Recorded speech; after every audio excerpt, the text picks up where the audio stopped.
Bonjour, je suis Redouane du blog Apprendre à Web Entreprendre. Alors aujourd'hui, dans cette deuxième vidéo du module 2 de la formation WordPress, je vais vous montrer comment installer un thème WordPress. Alors au début, je vous invite d'ouvrir votre site dans un nouvel onglet.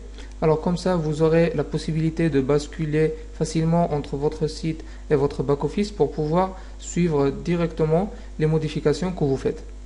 Alors ici, au début, par défaut, nous utilisons le thème fourni par WordPress, le thème 2011. Alors si on veut changer, sur notre tableau de bord, on va sur Apparence, Thème. Alors WordPress propose un onglet Installer des thèmes. C'est une page qui va vous permettre de soit faire une recherche par mots-clés si vous connaissez déjà le nom du thème que vous cherchez, soit de filtrer votre recherche selon plusieurs critères, les couleurs, les colonnes, la largeur, la fonctionnalité, etc. Alors nous, on va plutôt chercher dans les thèmes qui ont été mis en avant. Alors ici, nous avons les thèmes les plus populaires téléchargés par les utilisateurs de WordPress. Alors moi, par exemple, le thème responsive m'intéresse. Alors donc, je vais pouvoir le prévisualiser, le voir en grand, pour que je puisse l'apprécier. Alors ici, nous avons la présentation du thème responsive. Alors donc, je souhaite l'installer. Je ferme cette fenêtre.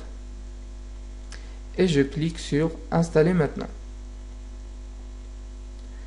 Alors, maintenant, ce qui va se passer, c'est que WordPress va télécharger les fichiers du thème sur le disque dur du serveur qui héberge votre site. Et voilà, l'installation, le thème responsive a bien été installé. Alors maintenant, on retourne vers notre logiciel FileZilla et on va aller dans le contenu de notre WordPress pour voir exactement ce qui s'est passé. Alors, nous sommes ici dans le répertoire de la racine de notre installation de WordPress. Alors, on va aller dans le dossier WP Content. On trouve le dossier thème.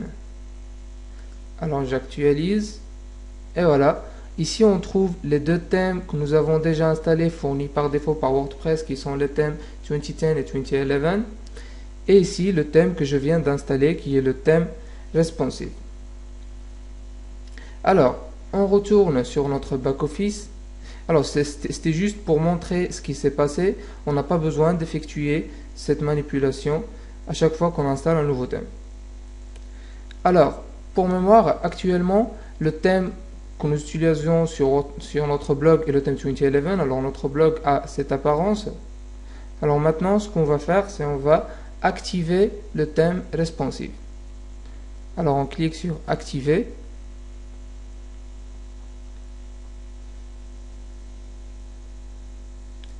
Voilà, donc le nouveau thème a été activé avec succès. Alors maintenant, on peut retourner sur notre blog et actualiser la page pour voir la nouvelle présentation. Alors voilà, maintenant le thème responsive est installé sur notre blog. Il est activé et notre blog a une nouvelle présentation. Alors, on remarque ici que la présentation de l'interface des thèmes a changé. On a le nouveau thème installé qui est devenu le thème actuel et puis en bas les autres thèmes disponibles. Ça veut dire qu'on peut changer à tout moment.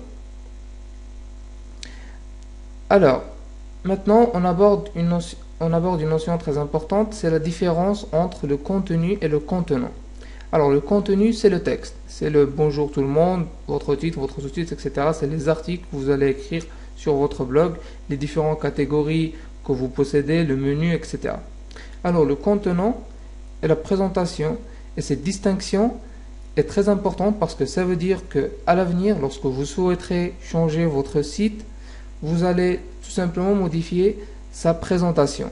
Et vous n'aurez pas à modifier le contenu. Alors il suffira donc de changer le thème de votre site, quel que soit après 1 an, après 2 ans, après que vous écrivez plusieurs articles, vous n'aurez qu'à installer un nouveau thème et vous aurez une nouvelle présentation en conservant votre contenu, vos textes et vos articles et vos catégories.